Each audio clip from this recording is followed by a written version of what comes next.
बच्चों अब हम सीखेंगे कि इन वॉवेल्स को हम मात्राओं के रूप में किस तरह से यूज करते हैं। तो बच्चों मात्राएं आपने पढ़ी है ना, हिंदी में जैसे अक्षर होती हैं फिर अक्षर की मात्राएं होती हैं लगाने के लिए हैं, इसी तरह से इंग्लिश में भी मात्राएं होती हैं। तो इंग्लिश में मात्राएं कैसे होती हैं उनको देखते हैं। ये जितने भी वॉवेल्स लेटर हैं यही बच्चों यूज होती हैं मात्राओं को लगाने के लिए। तो जैसे ए है, ए, ये इससे लगती है आ की मात्रा, चाहे छोटा आ हो या बड़ा आ, ये ए से लगती है। अब यहां पर हम इसकी साउंड नहीं देख रहे हैं बच्चों। आप सोचो ए से तो ए साउंड निकल रही थी, मगर यहां साउंड नहीं देख रहे, ना शॉर्ट साउंड ना लॉन्ग साउंड। यहां हम देख रहे हैं ए से कौन सी मात्रा लगती, मात्राओं के बारे में देख रहे हैं। दूसरी थी हमारी ई। तो इससे बच्चों जो इसका साउंड था वही मात्रा भी लगाता है। ए का इसका साउंड भी था और मात्रा भी एक ही लगा रहा है, ए ई आई। आई से छोटी ई की मात्रा लगती है बच्चों और यही इसका साउंड भी था। ओ, ओ से ओ की मात्रा, यही इसका साउंड भी था।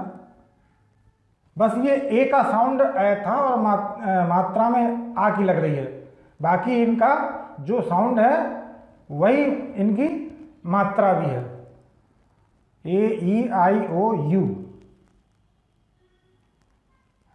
यू में अंतर है बच्चों, यू में साउंड होता है आ का, आ, जैसे यू फॉर अम्ब्रेला, मगर ये मात्रा लगाता है ऊ की,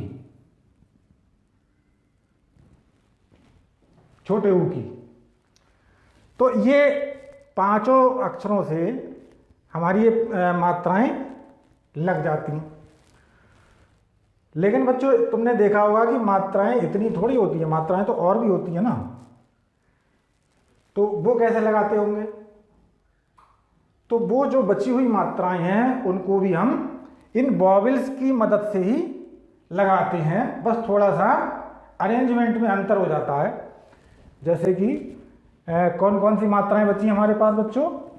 ये छोटी ही है, बड़ी ही बची, बड़ी, और ये ओ है, औ बचा है, आओ, और क्या बचा? छोटा ऊ है, ये बड़ा ऊ बचा, बड़ा ऊ, ए, आए बचा, आए। अच्छा, और इसके अलावा अंग आहा, अंग की मात्रा और आहा की मात्रा,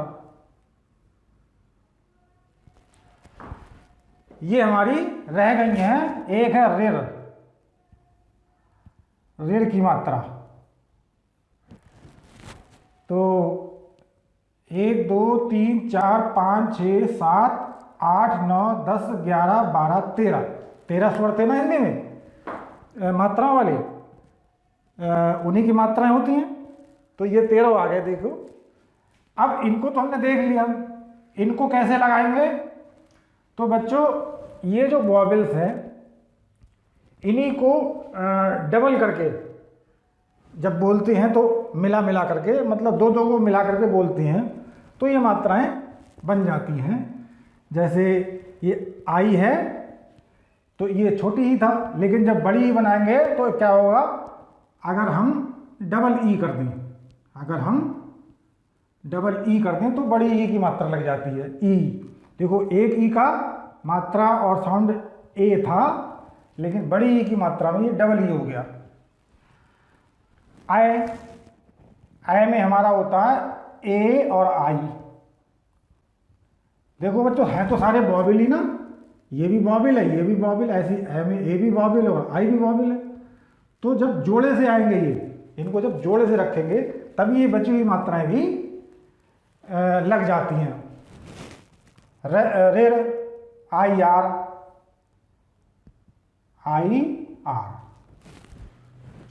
ओ ये था। आओ इसमें ए और यू का कॉम्बिनेशन है, ए और यू का। बड़ा ऊ, इसमें ओ को 2 बार लिख दो, डबल ऊ, ये मात्रा हो गई। अंग में ए एन और आहा में ए एच ए, आहा। इसमें 3 अक्षर आ गए हैं, एक ये एच आ गया है बीच में, बाकी सब वॉवेल्स ही हैं।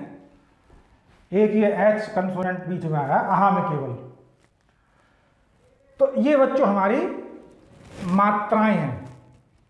क्या हैं ये बच्चों? हमारी मात्राएं। इनको ध्यान रखिएगा, इनको लिख लो और इनको लर्न कर लो कि कौन सी मात्रा कौन से लेटर से लगती है।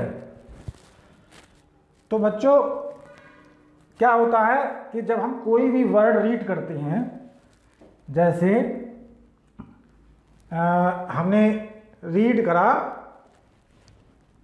कील, ये देखो बच्चों ये कील लिखा हुआ है हिंदी में। इसको मान लो हमें इंग्लिश में लिखना है, तो थोड़ा सा इसका मात्राओं का यूज कैसे करेंगे। देखो का है, का को सी से का कहते हैं या के से का होता है, तो यहाँ के आएगा। अब कहाँ पे के आएगा, कहाँ सी आएगा, ये धीरे धीरे आपको जब सामने देखोगे तो प्रैक्टिस हो जाएगी। अब ये मात्रा है तो बड़ी ई की मात्रा है, तो ये बड़ी ई की मात्रा लगा ली, डबल ई, और ला से हो गया ला, एल, ये बन गया हमारा कील। तो इस तरह से हम वर्ड को बना लेते हैं। अच्छा बच्चों, एक चीज और ध्यान रखना कि कोई भी जो व्यंजन होता है, कंसोनेंट होता है, मतलब इनको छोड़ के ए ई आई ओ यू, इनको छोड़ के जो भी कंसोनेंट बचे, वो कंसोनेंट जब हम मुंह से बोलेंगे तो उनमें कोई ना कोई हमें वॉवेल मिलाना पड़ेगा, वरना वो हमारे मुंह से बाहर नहीं आएंगे। तो ये बात आपको समझ में नहीं आ पाई होगी, मैं इसको अगले टॉपिक में आपको बताऊंगा।